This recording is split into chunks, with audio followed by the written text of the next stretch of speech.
Ils n'ont pas seulement bâti un empire. Ils ont redessiné les contours du monde, pierre après pierre, idée après idée.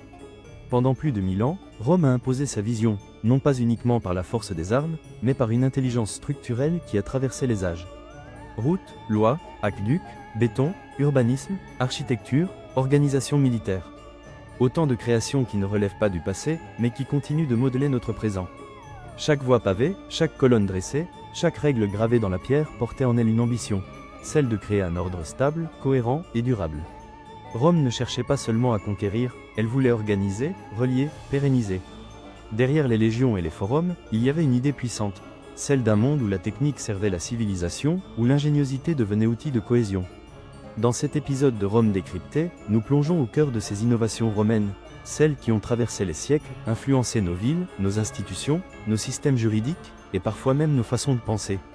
Nous explorerons comment un peuple antique, avec des matériaux simples et des idées audacieuses, a su poser les fondations d'un monde qui continue de porter leur empreinte. Préparez-vous à découvrir comment Rome, par son génie discret et sa volonté implacable, a transformé l'ordinaire en éternité.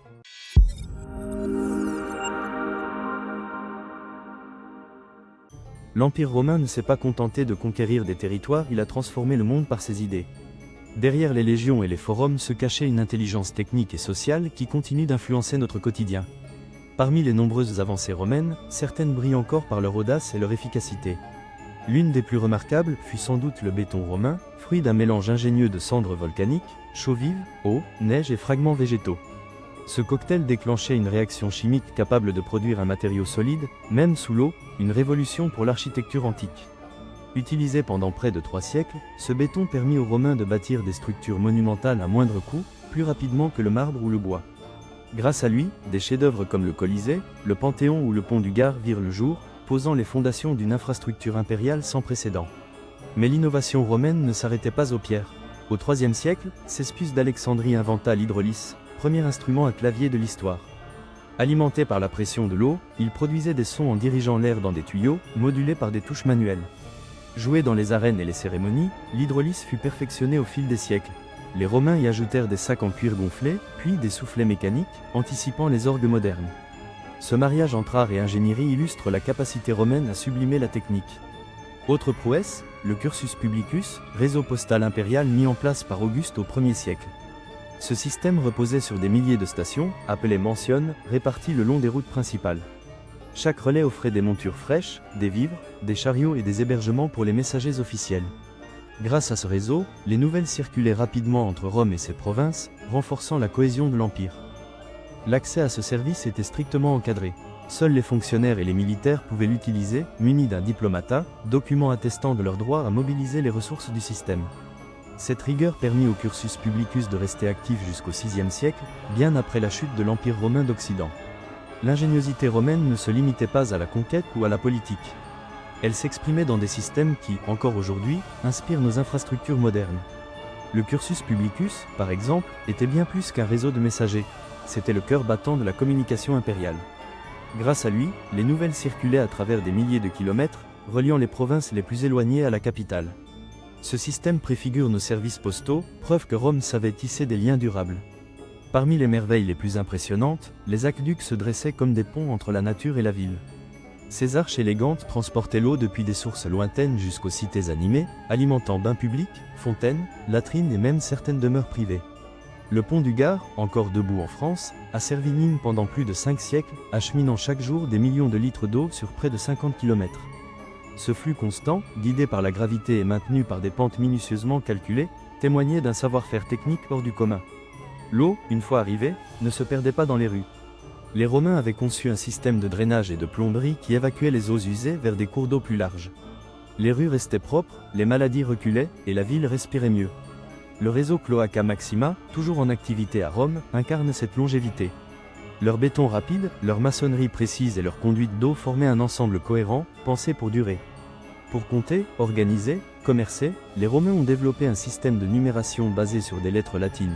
I, V, X, L, C, D et Monsieur. Ces symboles ont traversé les siècles, et bien qu'ils aient été peu à peu remplacés, ils continuent d'orner nos horloges, nos chapitres de livres et nos génériques de films. Dans une ville aussi densément peuplée que Rome, il fallait construire en hauteur. Les insulés, ces immeubles à étages, répondaient à ce besoin.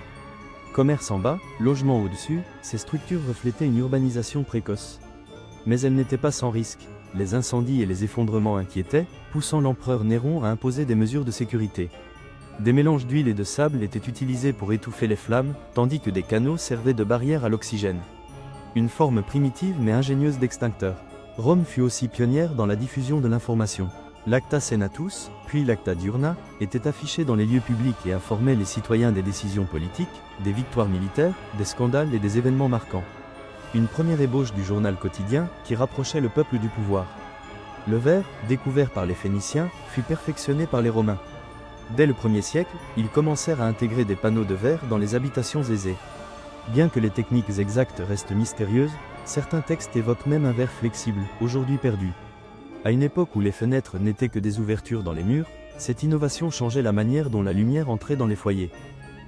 Dans les villas luxueuses et les thermes, les Romains installèrent des systèmes de chauffage souterrain. L'air chaud circulait sous les planchers et à travers les murs, réchauffant les pièces et les bassins. Ce système, appelé hypocauste, préfigurait notre chauffage central moderne, alliant confort et efficacité. Enfin, leur réseau routier, inspiré de modèles plus anciens, s'étendait sur plus de 250 000 km. Ces voies, marquées de bornes et de repères, facilitaient le commerce, les déplacements militaires et l'unité impériale. La route de Richborough à Londres, par exemple, illustre cette ambition d'unifier par la pierre. Les Romains n'ont pas inventé les routes, mais ils les ont transformées en art stratégique, reliant les provinces comme les veines d'un corps vivant. Malgré leur réputation de bâtisseurs hors pair, toutes les routes romaines n'étaient pas des merveilles de pierre. Seule une minorité, environ un cinquième, bénéficiait d'un pavage solide. Le reste n'était souvent que des sentiers de terre, vulnérables aux intempéries, surtout pendant les saisons froides. Les tablettes de vin d'Olanda, découvertes près du mur d'Adrien, révèlent les plaintes des soldats sur l'état boueux et impraticable de certains chemins. Ces témoignages gravés sur bois nous rappellent que même les empires les plus puissants doivent composer avec les caprices du terrain. Et puis, il y a cette découverte étonnante qui bouscule nos idées reçues sur la mode. Une mosaïque ancienne retrouvée en Sicile, dans la Villa Romana del Casale, montre des femmes vêtues de tenues sportives en 2 pièces. Ces habits, proches des bikinis modernes, étaient appelés subligacula ou subligaria.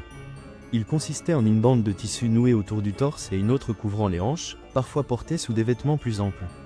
Dans les climats chauds, même certains soldats les adoptaient pour leur confort au travail. La scène représentée dans la mosaïque, surnommée la couronnement de la championne, montre 10 femmes engagées dans des activités physiques, lancer de disques, jeux de balles, haltérophilie. Ces tenues n'étaient pas des déclarations de style, mais des outils de liberté corporelle, conçus pour accompagner le mouvement. Il faudra attendre des siècles avant que le bikini devienne un symbole accepté dans la culture populaire. Ce n'est qu'au XXe siècle, grâce à Jacques Haim et Louis Réard, que le bikini moderne fait son apparition. Réard, en quête d'un nom percutant, choisit celui d'un site de test nucléaire, l'atoll de Bikini. Il le décrit comme une invention aussi explosive que la bombe elle-même, petite, mais capable de faire grand bruit. Et si l'on pense que le fast-food est une invention récente, Rome nous prouve le contraire. Les rues de ces cités étaient bordées de comptoirs où l'on pouvait se procurer des repas rapides, saucisses, pain chaud, plats de pâtes et douceurs sucrées. Un ancien recueil culinaire, attribué à Apicius, nous livre une recette intrigante, un mélange de vin, de pommes, de coriandre et d'épices, enveloppé dans une pâte et frit jusqu'à obtenir une bouchée savoureuse. Une sorte d'ancêtre du hamburger, né bien avant les chaînes modernes. Ainsi, derrière les colonnes et les amphithéâtres, Rome cachait une vie quotidienne inventive, pleine de solutions pratiques et de touches de génie. Ces fragments du passé, parfois modestes, parfois grandioses, continuent de nourrir notre présent, preuve que l'innovation ne connaît pas de frontières temporelles.